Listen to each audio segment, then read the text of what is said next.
Customer trust कसरी बन्छ? एउटा नयाँ कस्टमर तपाईको आउँछ, प्रडक्ट हेर्छ, प्राइस सोध्छ अनि हिडिहाल्छ।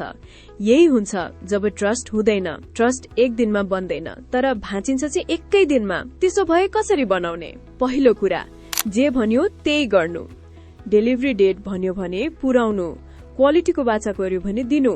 सुरुवातका लागि यति नै पुग्छ। दोस्रो कुरा, ट्रान्सपेरेन्ट रहनु। कुनै प्रब्लम छ भने आफै भन्नु, कस्टमरलाई आफै थाहा हुनुभन्दा पहिले। यही कुरा मान्छेले सम्झन्छन्। तेस्रो कुरा, प्रुफ देखाउनु।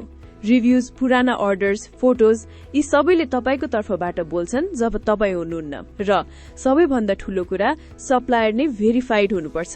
अगर तपाई कुनै अनभेरिफाइड सोर्सबाट सामान लिँदै हुनुहुन्छ र क्वालिटी बिग्रियो भने कस्टमरको ट्रस्ट सप्लायर माथि होइन, तपाई माथि नै जान्छ। त्यसैले स्मार्ट बिजनेस ओनर्स भेरिफाइड सप्लायरसँग काम गर्छन्, जस्तै nepalsupplies.com मा, जहाँ सप्लायर्स अलरेडी चेक छन्, रेट्स कम्पेयर गर्न सकिन्छ र फ्रडको रिस्क कम छ। याद राख्नुस्, कस्टमर तपाईलाई होइन, तपाईको कन्सिस्टेन्सीलाई ट्रस्ट गर्छ।